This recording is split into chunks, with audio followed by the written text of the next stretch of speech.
우리 같이 찬양하겠습니다. 찬송가 252장으로 찬양 드리겠습니다.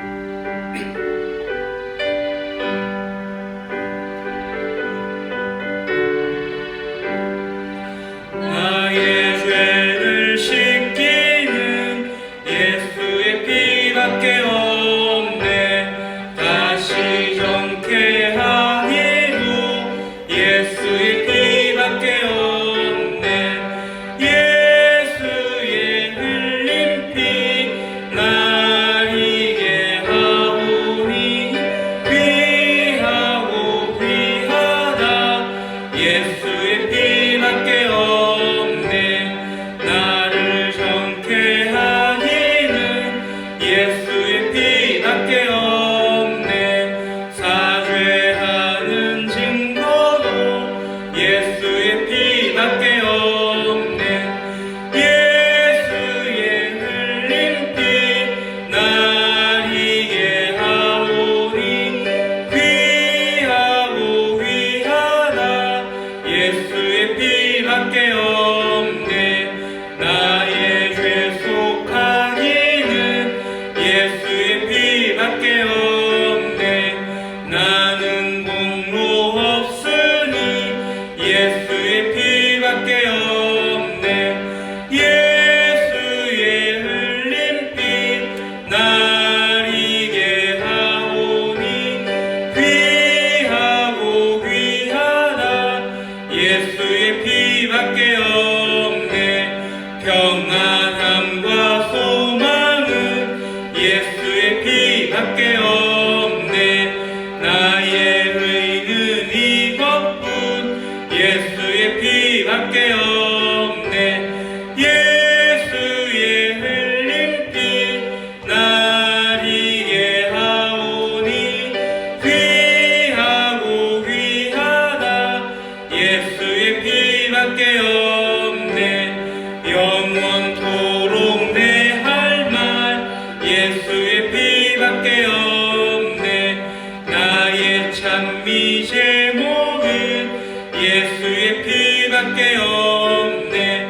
예수의 흘린 피 날 이게 하오니 귀하고 귀하다.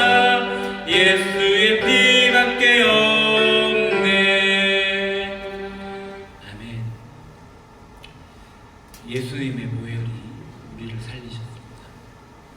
내가 십자가에서 내가 매맞고 창에 찔리고 조롱받으며 내가 죽어야 되는데 나 대신하여서 예수님의 피를 흘리시고 돌아가셨습니다.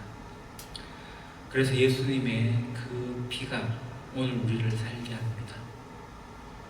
내가 하나님의 심판 아래 놓였었는데 예수님이 그 심판을 대신하여 그 십자가를 지셨기에 우리가 그 은혜에 감사하지 아니할 수가 없습니다. 정말 예수님의 이 보혈이 나를 날마다 새롭게 합니다. 이 시간 우리가 이 예수님의 은혜를 생각하며 나를 하나님의 자녀로 삼아주시고 영광하신 그분의 그리스도 예수 안에 새롭게 특별한 은혜를 부르신 그분의 그래서 하나님의 가족 공동체에 속하게 하시고 예수 안에서 누릴 수 있는 복을 우리가 함께 있음에 감사를 하면서 그 은혜를 생각하며 이 시간 조용히 묵상하며 기도하도록 하겠습니다. 주님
하나님 아버지, 영벌 가운데 죽을 수밖에 없었던 이 죄인들을 용납하시고자 예수 그리스도를 이 땅에 보내시고 대신하여 십자가에 못 박혀 돌아가시게 하시니 그 은혜에 그저 감사할 따름입니다. 도저히 탕감받을 수 없는 1만 달란트 빚진 자였던 저희들을 용납하시고 받아주신 그 은혜에 그것을 생각할 때마다 눈물을 흘리며 감업할 따름입니다. 예수 그리스도의 보혈이 나를 살리셨으니 내가 이제 사는 것은 내가 사는 것이 아니요 내 안에 그리스도께서 사시는 것이라 라는 고백으로 저희들이 살아갑니다. 그 은혜가 저희들에게 충분히 있기에 자족함으로써 나에게 주어진 일들을 감사함으로 나에게 주어진 사람들을 사랑함으로 섬기며 살아가는 저희들이 되겠습니다. 그 안에서 받은 복을 누리며 살아가는 저희들 되게 하옵소서. 예수님의 이름으로 기도합니다. 아멘. 네, 오늘 말씀 역대하 21장의 말씀입니다. 역대하 제21장.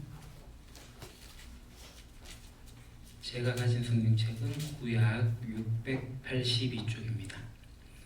역대하 21장 2절에서 20절까지.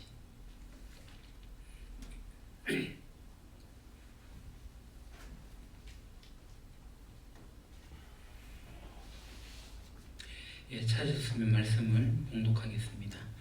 여호사밧의 아들 여호람의 아우들 아사랴와 여히엘과 스가랴와 아사랴와 미가엘과 스바랴는 다 유다왕 여호사밧의 아들들이라.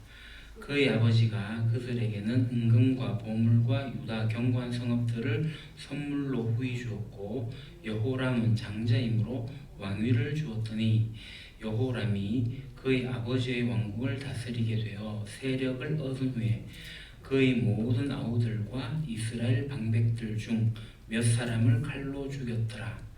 여호람이 왕위에 오를 때에 나이가 32세라. 예루살렘에서 8년 동안 다스리니라. 그가 이스라엘 왕들의 길로 행하여 아합의 집과 같이 하였으니 이는 아합의 딸이 그의 아내가 되었음이라. 그가 여호와 보시기에 악을 행하였으나 여호와께서 다윗의 집을 멸하기를 즐겨하지 아니하셨음은 이전에 다윗과 더불어 언약을 세우시고 또 다윗과 그의 자손에게 항상 등불을 주겠다고 말씀하셨음이더라. 여호람 때에 에돔이 배반하여 유다의 지배 하에서 벗어나 자기 위에 왕을 세우므로 여호람이 지휘관들과 모든 병거를 거느리고 출정하였더니 밤에 일어나서 자기를 애워싼 에돔 사람과 그 병거의 지휘관들을 쳤더라. 이와 같이 에돔이 배반하여 유다의 지배하에서 벗어났더니 오늘까지 그리하였으며 그때에 림나도 배반하여 여호람의 지배하에서 벗어났으니 이는 그가 그의 조상들의 하나님 여호와를 버렸음이더라. 여호람이 또 유다 여러 산에 산당을 세워 예루살렘 주민으로 음행하게 하고 또 유다를 미혹하게 하였으므로 선지자 엘리야가 여호람에게 글을 보내어 이르되 왕의 조상 다윗의 하나님 여호와께서 이같이 말씀하시기를 내가 내 아버지 여호사밧의 길과 유다 왕 아사의 길로 행하지 아니하고 오직 이스라엘 왕들의 길로 행하여 유다와 예루살렘 주민들이 음행하게 하기를 아합의 집이 음행하듯 하며 또 내 아비 집에서 너보다 착한 아우들을 죽였으니 여호와가 내 백성과 내 자녀들과 내 아내들과 내 모든 재물을 큰 재앙으로 치시리라. 또 너는 창자의 중병이 들고 그 병이 날로 중하여 창자가 빠져나오리라 하셨다 하였더라. 여호와께서 블레셋 사람들과 구스에서 가까운 아라비아 사람들의 마음을 격동시키사 여호람을 치게 하셨으므로 그들이 올라와서 유다를 침략하여 왕궁의 모든 재물과 그의 아들들과 아내들을 발탈취하였으므로 막내 아들 여호아하스 외에는 한 아들도 남지 아니하였더라. 이 모든 일 후에 여호와께서 여호람을 고치사 능히 고치지 못할 병이 그 창자에 들게 하셨으므로 여러 날 후 2년 만에 그의 창자가 그 병으로 말미암아 빠져나오매 그가 그 심한 병으로 죽으니 백성이 그들의 조상들에게 분향하던 것 같이 그에게 분향하지 아니하였으며 여호람이 32세에 즉위하고 예루살렘에서 8년 동안 다스리다가 아끼는 자 없이 세상을 떠났으며 무리가 그를 다윗성에 장사하였으나 열왕의 묘실에는 두지 아니하였더라. 아멘. 우리 히브리어 한 자씩 배우고 있습니다. 알렙, 벳, 그 다음 김멜, 그 다음 달렛, 그 다음 해, 그 다음 바브. 이게 이제 지난주까지 배운 거고 오늘 자인입니다. 7번째 글자입니다. 영어로 J자하고 비슷하게 생겼어요. 이 7을 뜻합니다. 7은 성경에서 완전한 수를 나타내거든요. 그래서 완전함을 뜻하는 거고요. 이 모양이 뭐처럼 생겼죠? 그 쟁기, 무기 같은 그런 모양입니다. 칼, 그런 의미들이 있고요. 도구, 수행, 이제 쟁기 칼이니까 혁명, 방어하다. 그리고 이것이 성령의 검으로도 표현이 되어지기 때문에 권위, 움직이다, 흔들리다 등등의 그런 의미들이 나오게 됩니다. 자인입니다. 헬라어에서 제타로 바뀌게 되고요. 라틴어에서 제타, 독일어에서 제트, 영어에서 G 발음이 납니다. 제트 발음이 나는 거예요. 제트. 제트도 요즘에 제트라 하고 G라 하거든요. 그 이제 A, B, C, D, F, G 할 때 그 G하고 ZG가 G가 거의 비슷한 발음이 납니다. 여튼 지읒, 좌인입니다. 자, 그럼 이제 성경 이야기로 들어가겠습니다. 역대하 18장 이야기를 하게 되면 지도를 보시죠. 이렇게 요건 뭐 그냥 넘어가도록 하겠습니다. 이스라엘이 르호보암 왕 때 여로보암이 이제 저와서 어떻든 두 개의 나라로 갈라졌습니다. 그러니까 북쪽은 여로보암의 길을 따라가게 되는데 악의 길로 이제 묘사가 되어집니다. 그 이제 이 여로보암의 왕조가 끝이 나고 그도 이제 오므리라는 왕조가 다시 세워지는데 그 오므리의 아들이 이제 아합이라는 사람이 왕위에 등극합니다. 아합 많이 들어보셨죠? 이 북이스라엘에 여로보암을 뛰어넘는 악을 행한 사람 아합입니다. 이분이라는 것 굉장히 오랜 시간을 통치하게 됩니다. 아합 왕. 그 이제 북쪽 이스라엘에는 아합이 왕으로 있고요. 남쪽에는 이제 여호사밧이 왕으로 있습니다. 이렇게 왕으로 있게 되는데 이 두 나라가 이제 나라가 갈리어지긴 했지만 그래도 한 형제 나라이기 때문에 잘 지내려고 합니다. 그러다 보니까 이 여호사밧의 아들이 여호람이고 바로 딱 애니메이션 뜨버리네요. 북쪽에 이제 아합의 딸이 아달랴입니다. 이제 정략 결혼을 하죠. 왕족끼리의 결혼입니다. 그래서 서로 이제 결혼을 해가지고 아달랴가 이제 남쪽에 왕비로 오게 되는 거죠. 그러니까 아합의 부인이 누군지 아십니까? 북이스라엘의 왕비 이세벨이라는 사람인데 굉장히 거기도 우상을 숭배하는 악한 왕비로 묘사가 되지 않습니까? 아세라 목상을 섬기고 바알 신상을 섬기는 아달랴도 그 어머니를 그대로 이어받았어요. 그러니까 이 정략 결혼은 뭐냐면 북쪽 이스라엘에 섬기는 바알의 신상과 아세라 신상이 남쪽 유다에도 그대로 흘러 들어오게 됩니다. 이 아달랴가 얼마나 나쁘냐면 나중에 이제 이렇게 뒤에서 이거 해갖고 수렴청정 이거 하면서 왕족을 다윗의 왕족 씨를 말려버리는 그러한 일까지 하게 됩니다. 그거 이제 뒤에 나오고요. 여하튼간에 지금 이 두 개의 나라가 연합하여서 지금 하나의 동맹을 맺고 있는 상황입니다. 그래서 이제 결혼을 하고 나서 남쪽 유다의 여호사밧이 이제 사돈 집에 가는 거예요. 그러니까 아합 왕을 찾으러 가니까 아합 왕이 이 여호사밧하고 이렇게 얘기를 합니다. 옛날에 이게 우리 땅이었는데 지금은 딴 나라 땅이 됐다. 지금 어디냐 하면 여기입니다. 길르앗 라못 이 자리입니다. 이게 우리 찾아오자라고 얘기를 해요. 그래서 요사밧은 이걸 찾는 게 맞는지 아닌지를 잘 모르겠다. 그 선지자들의 예언을 한번 들어보자 그랬어요. 그러니까 아합 왕이 400명의 선지자, 이 400명의 바알 선지자들이라고 좀 봐지는데, 여하튼 이 선지자들이 옵니다. 와가지고 예언을 하기를 치러가면 하나님이 이기게 해줄 거다라고 해주는 거예요. 그 요사밧이 그 얘기를 듣고 좀 이게 믿기지가 않았든지 딴 사람 선지자는 없냐고 그래 묻습니다. 그러니까 이제 아합이 하나가 있긴 하다 하죠. 미가야 선지자가 있는데, 이 미가야는 예언할 때 내 마음에 흡족하게 예언한 적이 없다. 그러니까 아합 왕의 말로 이 사람은 악한 예언만 한다 이러는 거예요. 그러니까 여호사밧이 그래서 한번 들어보자 해가지고 이 미가야 선지자를 데리고 오라고 했습니다. 이 미가야 선지자를 데리고 오는 동안에도 이 400명의 거짓 선지자들은 치러가면 이깁니다 계속 이런 이야기들을 하고 있죠. 그 아합의 이제 신하가 이 미가야 선지자를 데리고 오면서 이런 이야기를 합니다. 당신도 가서 예언하게 될 텐데 왕이 승리할 거라고 예언을 해라. 그래야 당신 신상이 좋다. 그러니까 왕이 듣고 싶은 이야기를 해줘라는 거죠. 그래가지고 옵니다. 이제 미가야 선지자가 비아냥거리면서 왕 승리할 거예요 이런 식의 얘기를 하는 거죠. 그러니까 왕이 기분 나쁜 거예요. 야, 제대로 해봐라 이런 얘기하니까 진정으로 얘기를 하죠. 당신 가면 집니다. 당신은 참된 목자도 아니고 하나님이 당신을 진정한 목자로 인정하지도 않으십니다. 그래서 하나님은 당신이 길라를 못 가면 당신은 죽게 됩니다.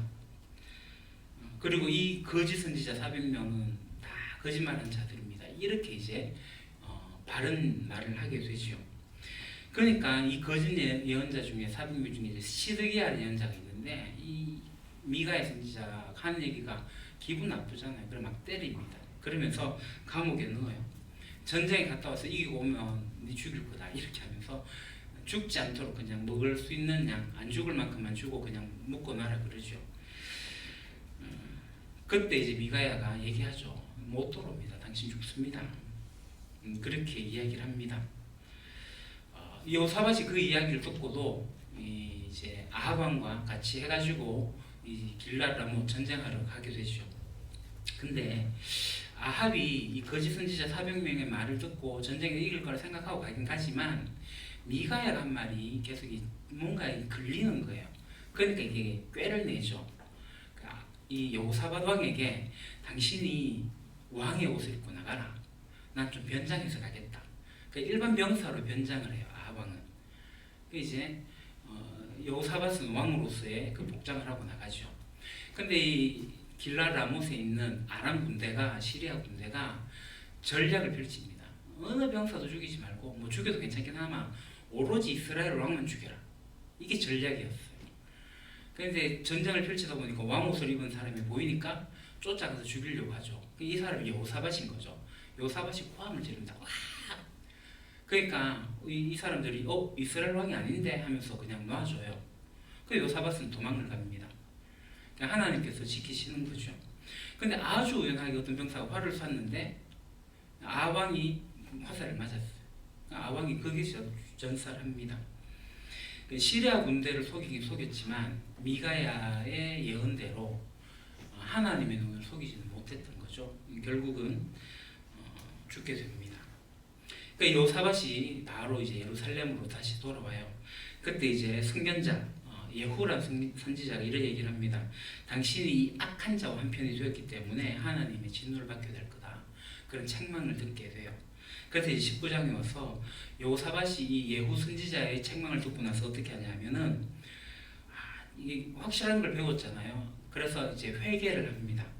그래가지고 다시 이 유다 왕국이 하나님의 나라가 될 수 있도록 제사장 나라로서 잘 가기 위해서 열심을 다하죠. 그래서 자신이 직접 나서서 온 나라를 돌아다니면서 그 백성들이 하나님께로 돌아올 수 있도록 그 회개 운동을 펼칩니다. 그리고 이제 유다 곳곳에 정의로운 재판관을 두면서 공의 하나님이 다스리니 너희들이 공의로 다스리라. 그렇게 하면서 예루살렘에도 재판관을 세웁니다. 이 재판관은 결국 하나님을 대리하는 사람이니 모든 불의를 떨치고 치우침이 없도록 바르게 행할 수 있도록 그렇게 했습니다. 그렇게 여호사밧이 잘 진행을 하게 되죠. 그러면서 여호사밧이 회개하여 다시 자리를 잡게 됩니다. 그러면 좀 그 다음 지도를 보죠. 이게 이제 여호사밧 때의 그 유다 나라입니다. 유다의 그 사해 요단강 오른편에 있는 나라 이름 외우라 했죠. 아모레 외우셔야 된다. 아모레, 암몬, 모압, 에돔 해갖고 이 세 개 나라가 위아래로 이렇게 아모리입니다. 그 위에 아모리, 아람 이렇게 위에 있습니다. 이쪽으로. 여하튼 이 암몬, 모압, 에돔이 이제 팀을 짜가지고 연합을 해가지고 유다를 공격하러 오게 됩니다. 그 이제 요사밧은 이 전쟁에서 싸워봐야 승산이 없다라고 생각을 했어요. 그래가지고 요사밧이 했던 일은 뭐냐면 성전에 가서 하나님께 기도합니다. 금식하면서 기도를 하죠. 그래서 이 기도의 내용들을 이제 오늘 매일 성경 아침 읽었던 본문인데 요사밧의 기도가 굉장히 특이하죠. 우리가 이제 풍산기를 하면서 기도하게 될 때 하나님의 약속에 근거한 자기 주장들을 해라. 하나님 약속에 대한 주장을 하고 축복에 대한 주장을 펼쳐내는 기도를 하거든요. 요사밧이 그렇게 기도합니다. 이 땅은 하나님께서 우리 조상 아브라함에게 주신 땅 아닙니까? 하나님 이거 빼앗기면 안 됩니다. 이런 식의 그러한 기도를 합니다. 그리고 솔로몬 성전을 봉헌하게 될 때 했던 기도가 있죠. 모든 백성이 여호와를 떠나서 있다가 어떠한 잘못된 것들이 오게 될 때 겸비하여 주께 돌아오면은 하나님께서 다 해결해 주겠다. 그런 내용을 가지고 또 기도를 합니다. 그리고 하나님을 적대하는 저 아모레, 암몬, 모압, 에돔이 우리를 치는 거 하나님 원치 않으시지 않습니까? 하나님께 저들 편드는 거 아니지 않습니까? 이런 식으로 기도를 하죠. 그 출애굽 때의 기도도 그래 생각이 납니다. 모세가 뒤에서 앞에는 그 홍해가 있고 뒤에서 적군이 애굽 군대가 쳐들어올 때 했던 이야기. 너희는 가만히 있어. 하나님이 여호와 하나님 하나님 줄 알지어다. 그것처럼 이렇게 같이 기도를 합니다.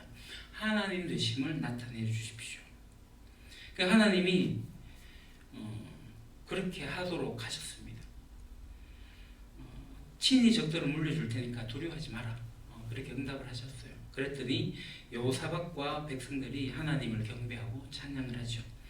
이제 내일 우리가 읽을 본문의 말씀이 이제 20장 후반부에 가게 되면은 여호사밧이 이제 하나님의 약속, 승리하는 약속을 그걸 듣고 흔들리지 않으면서 백성들을 격려합니다. 이 전쟁은 하나님께 속한 거다. 하나님 승리하게 하셨다라고 했습니다. 그래서 유다 군대는 싸울 필요가 없다는 거죠. 하나님 다 하시겠다. 그러다 보니까 제일 앞에 무기 든 사람들을 내세우지 않습니다. 여호사밧의 전쟁 다 아시죠?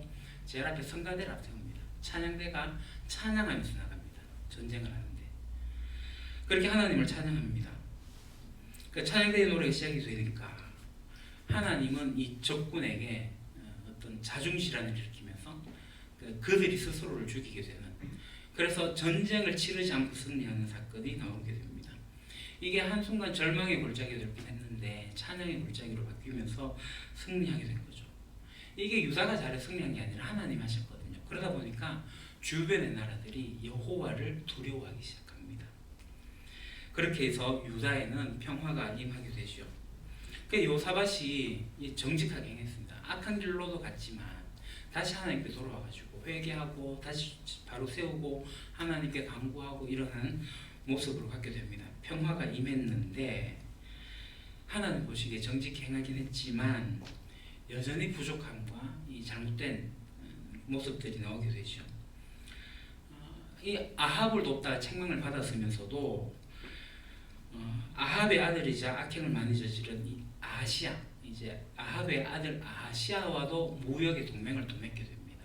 형제 나라니까.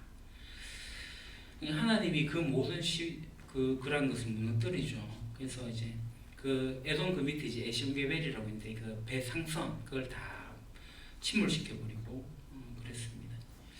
여하튼 이 여호사밧을 보면은 여하튼 왔다 갔다 하나님께로 왔다가 다시금 갔다가 이 세상의 길과 하나님께로 왔다 갔다 한 사람이 바로 이 여호사밧이 아닌가. 여하튼 그 아들 여호람으로 넘어오게 됩니다. 그래서 20장에 보게 되면 오늘 1절 우리 읽진 않았는데요. 여호사밧이 그의 조상들과 함께 누움에 그의 조상들과 함께 다윗 성전에 성에 장사되고 그의 아들 여호람이 대신하여 왕이 되니라. 이제 여호람이 왕이 되면서 오늘 이 21장의 이야기가 시작이 됩니다. 자, 그럼 질문을 보겠습니다.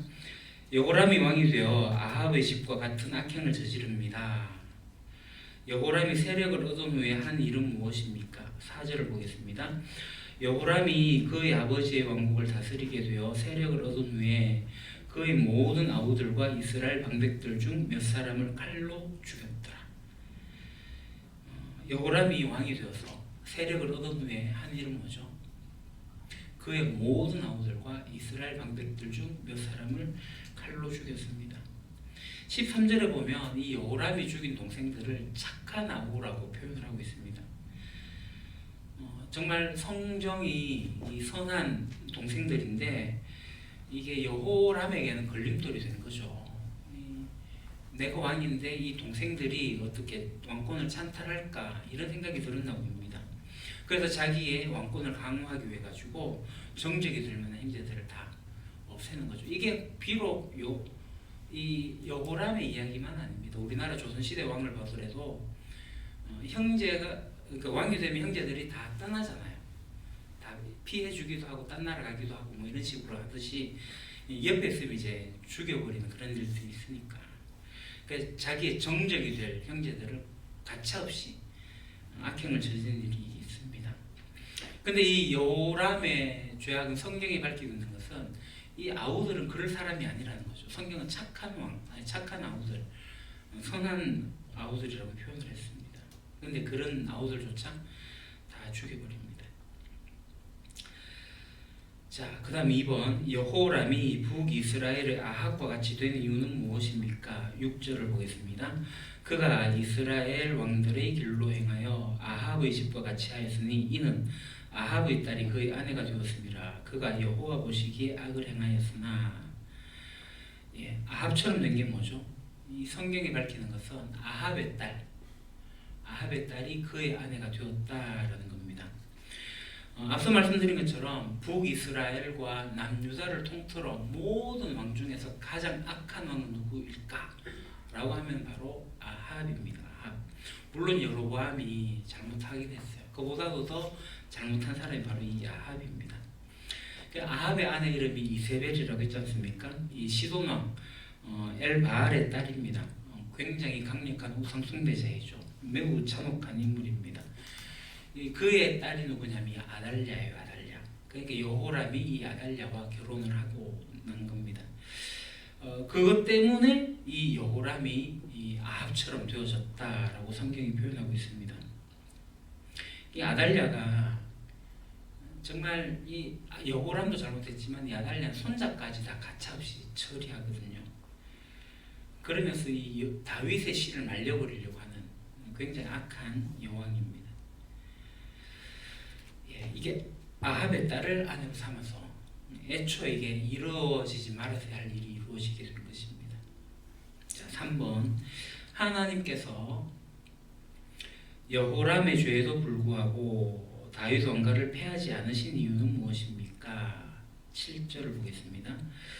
여호와께서 다윗의 집을 멸하기를 즐겨하지 아니하셨음은 이전에 다윗과 더불어 언약을 세우시고 또 다윗과 그의 자손에게 항상 등불을 주겠다고 말씀하셨습니다.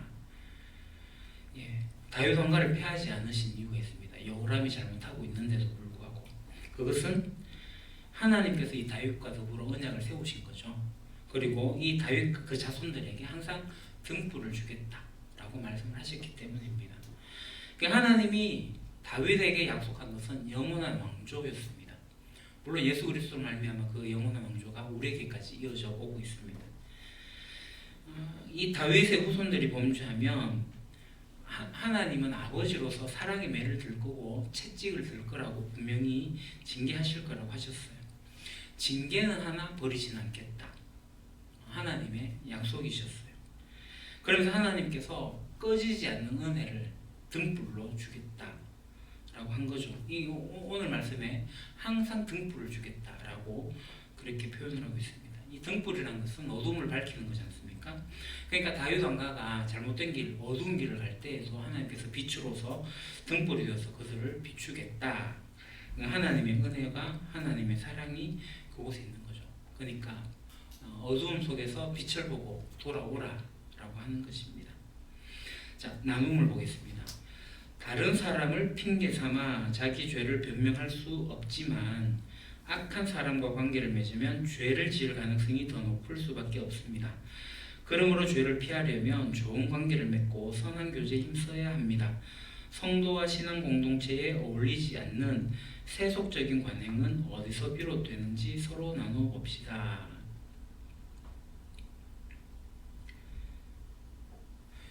우리 개인적인 부분들과 교회적인 부분들 한번 생각해 보십시오.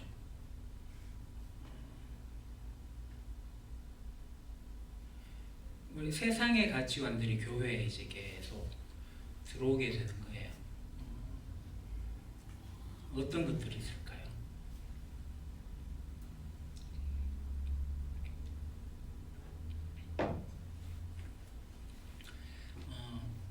뭐 대표적인 게 저는 그렇게 생각합니다. 전도왕 시상하는 거. 전도 10명 하면은 냉장고 주고 막 이렇게 했던 과거들이 있어요. 한국 교회에. 심한 경우에 승용차를 경품으로 걸었다. 이 경품 때문에 전도해야 되나? 근데 이게 전도가 아니죠. 이 전도 축제하는 그날 일단 교회 당에 사람들을 끌어모으면 되는. 내 이름을 데리고 최준혁 가지고 몇 명이 왔다 체크만 되면 되는 거니까 그날만 와라고 그날만 와라고 그렇게 했던 80년대, 90년대 잘 그런 건 없는 것 같아요. 80년대만 해도 90년대도 그랬던 것 같아요. 그런 전도왕 시상하기 위해 가지고 어떤 이 세속적 가치가 있는 거죠. 저도 지난번에 이런 일이 있었습니다. 이제 제가 이제 배운 게 경주제일교회에서 했던 것들 중에 있는데 교회에 이제 크게 이제 헌금하신 분들을 치하하는 감사패 증정. 어떻게 생각할지 모르겠습니다. 저도 그래야 되나라고 잠시 고민을 했었거든요. 그래도 이 헌신한 거에 대해서 우리가 교회가 감사해야 되겠다는 마음을 살짝 가졌었는데 이게 세속적이라는 사실을 제가 뒤늦게 알게 된 거죠. 그래서 마음을 접었습니다. 그분은 하나님께 기꺼이 헌금한 거고 우리 교회는 그냥 거기에 대해서 따로 앞에 와 시상하듯이 감사패 전달하고 이건 진짜 세속적인 거거든요. 감사는 제가 개인적으로 표현할 수 있겠지만 그분을 앞에 세워갖고 영광스럽게 만들어주고 띄우고 그러잖아요. 죄송합니다. 제가 앞서 있던 교회에 직접 경험했던 일들이라 가지고 누가 얼마짜리 파이프 루방 하면 이게 그런 것들이 있습니다. 그게 저는 세속적이다. 이게 공동체 안으로 들어오는 잘못된 관행들이죠. 많은 잡음들이 생길 수 있습니다. 교회에서 정말 고민해야 되는 부분은 그런 거죠. 모교회 최근에 있었던 일입니다. 추수감사절이라고 무슨 행사를 해가지고 또 거기에서 이제 시상하는 일이 생겼어요. 시상 받는 사람은 기분 좋죠. 시상 받지 않는 대다수 90% 이상의 사람들. 거기에 대해 오히려 그 위화감을 가지게 되는 결과를 낳게 되고 또 그 때문에 문제가 생기는 일들이 조금씩 있게 됩니다. 추수감사절을 행사하면서 그런 부분들은 또 고쳐져야 되는 부분들이 아닌가. 이게 자꾸 세상의 가치관들이 교회 안으로 들어가지고 교회에서 이제 일어나는 일들인데 잘 생각해야 될 것 같아요. 그리고 우리 성도로서 개인적으로도 세상에서 살아가지만 세상의 가치를 가지고 와가지고 그것을 주장하는 경우들이 있습니다. 그래서 잘 살펴가지고 이게 정말 하나님께서 원하시고 기뻐하시는 일인지 교회 공동체가 함께 더불어 같이 가야 될 것인지를 보고 난 다음에 그것을 같이 고민하면서 혼자 결정하는 게 아니라 또 공동체가 제가 잘못 생각할 수가 있거든요. 그러면 같이 그건 아닌 것 같아요 하면 서로 생각을 바꿔가면서 하고 그러면서 이제 정말 기도하는 가운데 하나님의 뜻이 뭔지 구하면서 찾아가는 그런 일들이 있어야 되겠다라고 생각을 합니다. 자, 그 다음 2번 선지자 엘리야가 여호람 왕에게 하나님의 징계를 예언합니다. 여호람이 하나님을 버리자 그에게 어떤 일이 일어납니까? 10절을 보겠습니다. 이와 같이 에돔이 배반하여 유다의 지배하에서 벗어났더니 오늘까지 그러하였으며 그때에 림나도 배반하여 여호람의 지배하에서 벗어났으니 이는 그가 그의 조상들의 하나님 여호와를 버렸음이더라. 여호람이 하나님을 버린 거예요, 그죠? 그러니까 어떤 일이 일어납니까? 에돔이 배반하여서 유다를 벗어나고 그때 림나도 배반하여서 여호람의 지배를 벗어나게 되는 거죠. 그 에돔은 원래 에돔에 그 출애굽할 때 에돔은 한 나라였습니다. 그 다윗 왕 때, 솔로몬 왕 때 에돔이 속국이 됩니다. 유다에 속국이 되는데 잠시 또 독립을 해갖고 유다를 벗어나요. 그래 여호람 아버지 여호사밧 때에 다시 이 에돔이 유다의 속국이 됩니다. 그래서 이 여호사밧이 아까 말씀드린 것처럼 이 에돔 땅 에시온게별을 통해 가지고 무역할 수 있도록 배도 만들고 그렇게 했거든요. 그렇지만 이 에돔이 벗어나게 되는 일이 생겼고, 그리고 림나도 이 남쪽의 변방 도시인데 가나안 정복하게 될 때 제사장 아론에게 분배되었던 땅이었습니다. 그러니까 이제 거기 림나도 이제 떠나가게 되고, 여하튼 하나님을 떠나서 폭정을 삼은 이 여호람 왕에게 국가 대외적으로의 그 영향력이 상실되고 있는 것들을 보게 됩니다. 자, 그러면서 이번 하나님이 여호람에게 내리신 징계는 무엇입니까? 14절, 15절을 보겠습니다. 여호와가 내 백성과 내 자녀들과 내 아내들과 내 모든 재물을 큰 재앙으로 치시리라. 또 너는 창자의 중병이 들고 그 병이 날로 중하여 창자가 빠져나오리라 하셨다 하였더라. 하나님이 여호람에게 내리신 징계는 뭐죠? 여호람의 백성, 자녀, 아내, 재물 재앙으로 치시고, 15절에 여호람은 창자가 이제 중병에 들게 될 거다 이렇게 합니다. 여호람이 악을 행했습니다. 그래서 하나님께서는 이 여호람을 비롯해서 그 가족 그리고 그 재물에 대한 징계가 예고되고 있죠. 죄를 지은 건 여호람입니다. 그러니까 이 여호람으로 인해서 연대 책임을 지는 개념은 아닙니다. 그러니까 여호람이 잘못했으니까 주변에 다 벌받아야 돼, 그런 연대 책임의 이야기는 아니고요. 여호람이 죄를 지었기 때문에 그 죄로 말미암아 가지고 백성들에게 그 죄가 영향이 끼쳐지고 가족에도 영향이 끼쳐지고 해서 함께 죄를 짓게 된 겁니다.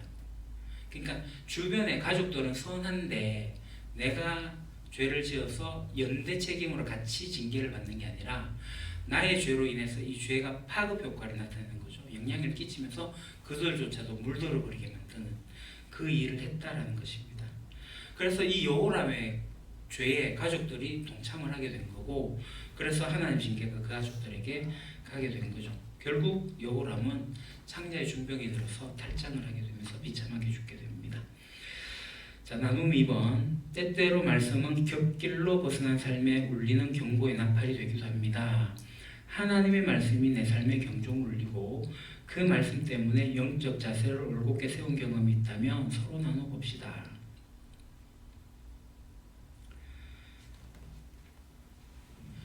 예, 하나님의 말씀은 우리 외우죠. 바르게함과 책망과 교훈과 갑자기 교훈과 책망과 바르게함과 의로 교육하기 유익하다. 예, 그렇잖아요. 이게 바르게 가다가 엇길로 갈 수가 있어요. 곁길로 가게 됩니다. 가게 될 때 책망을 하는 말씀이 있습니다. 이 나눔의 문제가 그거거든요. 그때 책망을 하게 될 때 아차 하고 깨닫고 바로 돌이켜서, 그죠? 의로 갈 수 있는 그 길을 가는 것이 우리에게 필요한데, 혹시 그런 경험들이 있으십니까?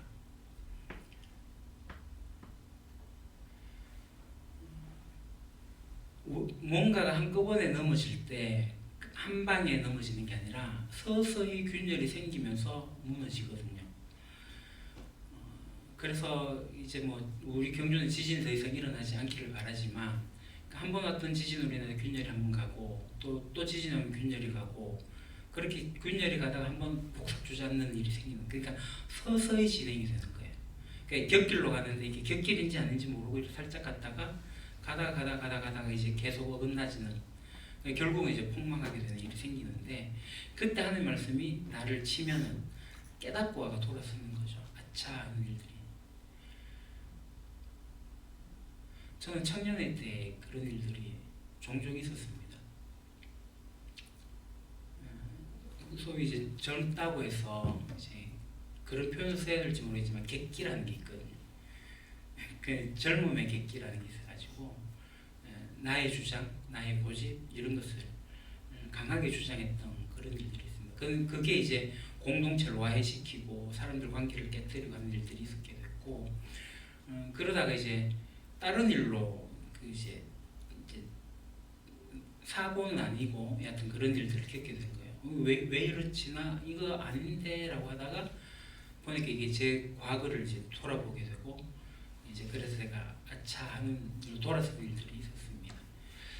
뭐 요즘에는 제 아내를 통해 가지고 하나님께서 말씀하시기를 합니다. 그때 아차하고 돌아서고 제가 입을 닫기도 하고 그런 일들이 있어야 된다. 저도 그렇습니다. 그래서 이 하나님의 말씀이 성경으로도 오긴 하지만 주변의 사람들을 통해서 오게 될 때 깨닫고 아차하면은 바로 세우는 일들이 우리들에게 있어야 되겠습니다. 자, 3번 선지자 엘리야의 예언대로 여호람이 몰락합니다. 여호람의 나라와 가정은 어떻게 됩니까? 16절 17절 여호와께서 블레셋 사람들과 구스에서 가까운 아라비아 사람들의 마음을 격동시키사 여호람을 치게 하셨으므로, 그 다음 페이지, 그들이 올라와서 유다를 침략하여 왕궁의 모든 재물과 그의 아들들과 아내들을 탈취하였으므로 막내 아들 여호아하스 외에는 한 아들도 남지 아니하였더라. 여호람의 나라와 가정이 어떻게 되죠? 블레셋 아라비아 사람들이 유다를 침략하게 되죠. 왕궁의 모든 재물, 아들들, 아내들을 탈취하게 됩니다. 그래서 막내 아들 여호아하스 외에 한 아들도 남지 않게 되죠. 이제 이 여호람의 아버지 여호사밧 때에 이제 여러 나라들이 속국으로 있었는데 그 나라들이 이제 다 해방을 하고 이제 유다를 침략을 하게 됩니다. 이 여호람은 자신의 형제들을 다 죽이잖아요. 적으로 만들어서 다 죽여버리는데 결국은 자기의 가족들 다 이 적국의 손에 유린되는 것을 보게 되는 거죠. 선한 동생을 죽이면서 자기가 뜻을 가지고 이제 권력을 가지고 이렇게 뭔가를 잘할 수 있었을 것 같았는데 그 결과는 자신도 파멸이고 가족도 파멸이고 이 나라조차도 파멸로 가는 그런 형국이 되고 맙니다. 자, 2번 이제 예언대로 여호람이 병들어 죽고 난 후에 유다 무리는 그를 어떻게 합니까? 20절 여호람이 32세에 즉위하고 예루살렘에서 8년 동안 다스리다가 아끼는 자 없이 세상을 떠났으며 무리가 그를 다윗성에 장사했으나 열왕의 묘실에는 두지 아니하였더라. 여호람은 죽는 순간도 탈장해서 비참하게 죽고 죽은 후에도 비참합니다. 그래서 죽고 난 다음에 장사를 하긴 해요. 그런데 열왕의 묘실에는 두지 않죠. 그러니까 아끼는 자가 없다라고 표현을 합니다. 그러니까 이 왕의 죽음에 애도하는 사람이 아무도 없었다는 거예요. 심지어 이 왕으로서 왕들의 무덤에 들어가지도 못하는 그런 상황입니다. 왜냐하면 백성들이 그러니까 그의 가족들이 없으니까 가족장이 안 되거든요. 백성들이 이제 모셔야 되는데 왕실에 와 모시는 거죠. 그 얘기 뭐죠? 왕으로 인정하지 않는 거예요. 그게 비참하게 여호람은 떠나갑니다. 자, 다음 3번. 개인의 삶뿐 아니라 가정과 교회 공동체를 세우시는 분은 하나님입니다. 하나님 대신 내가 주인이 되면 모든 것이 중심을 잃고 무너질 것입니다. 개인과 가정, 교회 공동체가 평안하지 못하다면 그 이유가 무엇인지 살펴보고 하나님만 주인으로 모시는 결단의 기도를 드립시다. 우리 교회는 하나님 왕이십니다. 하나님이 주인이십니다. 근데 이 사실을 모르는 교회들은 분열이 일어나죠. 다툼이 일어나고 심한 경우에는 여기만 교회가 딴 데도 있지 뭐 이런 식으로 떠나가기도 하고 그래 합니다. 그런데 하나님이 주인이시고 하나님이 교회의 주인 왕이시라면 우리 공동체가 그분을 따라가는 거죠. 그래서 우리가 계속 풍삼기 내용을 살피면서 저 도표처럼 우리가 공동체 안으로 들어오게 되어서 공동체를 어떻게 이끌고 나갈 것인가. 그 교회에 세 가지 메타포가 있잖아요. 기억나십니까? 하나님의 가족, 두 번째는 그리스도의 몸, 세 번째는 성령의 전. 이 세 가지 메타포가 교회입니다. 하나님이 가부장으로 왕으로 있는 그러한 가족 공동체, 예수님이 머리로 있는 예수의 몸, 그리고 성령이 함께 가시는 성령의 전. 그것은 삼위일체 하나님이 이루어 가시는 교회. 그래서 예수님이 교회를 세울 때 내 교회를 세우겠다, 예수님의 교회를 세우겠다고 하셨거든요. 그러니까 교회의 주인은 예수님이에요. 목사도 아니고 장로도 아니고 그렇다고 성도도 아니고, 그 교회가 민주주의가 되어가 다수결로 가는 것도 아니고 오로지 주의 뜻으로 쫓아가는 일들이 필요합니다. 그래서 우리가 회의를 해갖고 다수결로 가는 것은 바람직하지 못합니다. 많은 경우에 다수결이 선한 길로 가는 방향이 될 수도 있습니다만은 우리가 가나안 땅 정복할 때 10대2 다수결로 했잖아요. 잘못된 계시였거든요. 그래서 우리가 기도하는 가운데 하나님 뜻을 물어서 하나님 뜻을 쫓아가는 것이 바람직합니다. 그래서 모든 성도들이 같이 기도하고 같이 예배하고 같이 하면서 의견을 내서 다수결로 가면 참 좋아요. 근데 기도도 안 하고 뭐 예배도 개인 예배도 없고 뭐 그냥 이렇게 세상살이 하다가 교회 와가지고 툭툭 던지는 그 말은 안 됩니다. 교회를 무너뜨리는 일들이 됩니다. 그래서 모든 성도들이 신앙의 생활을 잘 하면서 같이 의견을 모아가는 교회. 저는 우리 성도님들이 그러한 예배자의 삶을 계속 살면서 올 때는 전 100% 다수결로 갈 것 같아요. 그렇지 않고는 교회 권위를 하나님께 물으면서 가야 될 필요가 있습니다. 여튼 우리가 하나님을 주인으로 모시는 교회가 되게 해달라고, 이것이 교회뿐만 아니라 우리의 가정에도 마찬가지고 개인의 삶에도 마찬가지입니다. 이 시간 우리 삶을 위해서 기도합시다. 하나님의 말씀으로 늘 경계받는 삶을 살아가게 하소서. 공동체를 위해서 선한 교제 속에 선한 열매를 맺는 복된 공동체가 되게 하소서. 이 시간에 우리 같이 한번 이 둘을 위해서 기도하겠습니다.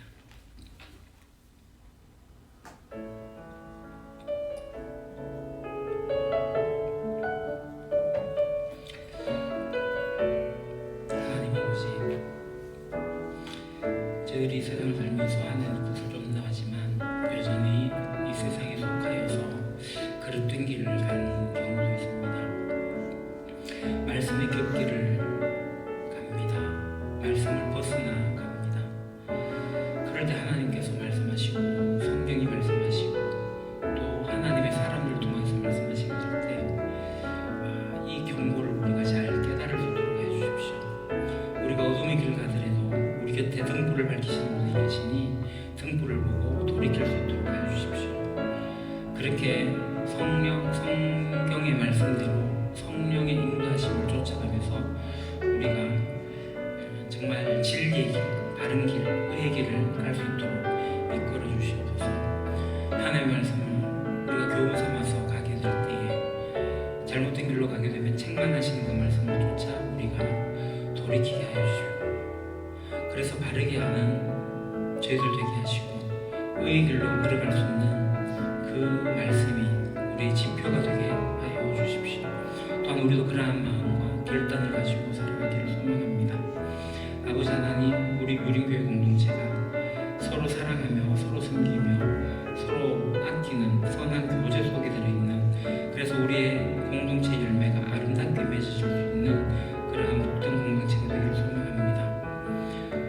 정말 하나님의 가족이고 예수 그리스도의 몸이고 성령의 전인 우리 유림교회가 정말 하나님의 뜻을 쫓아 행하게 하시고 교회 공동체를 세우신 하나님의 그 말씀을 쫓아 행하게 하시고 또 진리까지 성령님의 이끌림을 받는 저희들 되게 하시고 성령의 열매를 맺고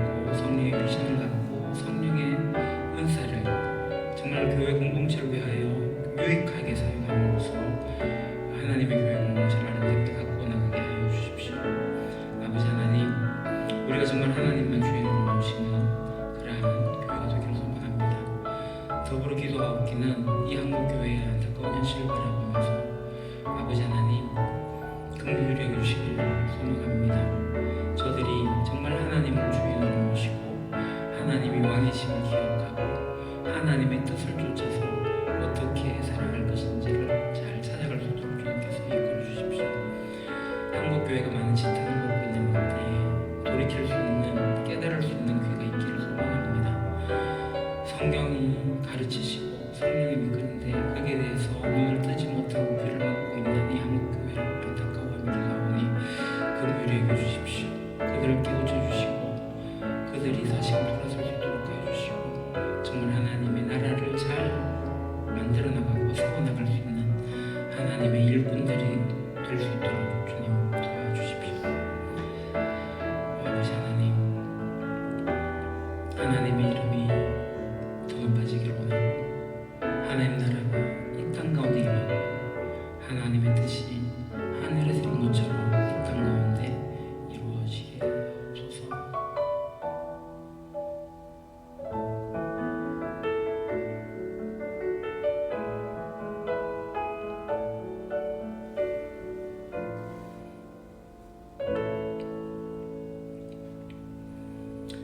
하나님 아버지, 저희들이 날마다 말씀을 가까이 함으로써 말씀 속에 성령의 조명을 받고 인도함을 받고 그렇게 바른 길로 살아갈 수 있는 저희들 되게 해주십시오.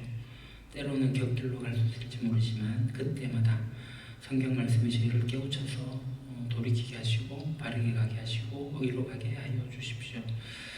그리고 우리 유림교회 공동체가 하나님의 말씀을 쫓아 살아가게 될 때에 정말 하나님의 가족이고 예수 그리스도의 몸이고 성령의 재림을 기억하면서 정말 하나님 원하시고 기뻐하신 일들을 저희들이 이 세대 속에서 잘 분별하여서 하나님께 영광을 돌리게 하시고 많은 사람들에게 칭찬받게 하시고 그래서 선한 열매를 나타내게 하여 주십시오.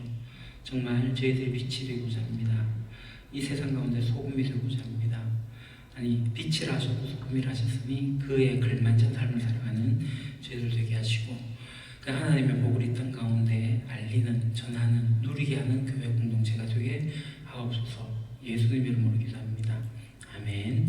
하늘에 계신 우리 아버지, 아버지의 이름을 거룩하게 하시며 아버지의 나라가 오게 하시며 아버지의 뜻이 하늘에서와 같이 땅에서도 이루어지게 하소서. 오늘 우리에게 일용할 양식을 주시고 우리가 우리에게 잘못한 사람을 용서해 준 것 같이 우리 죄를 용서해 주시고 우리를 시험에 빠지지 않게 하시고 악에서 구하소서. 나라와 권능과 영광이 영원히 아버지의 것입니다. 아멘.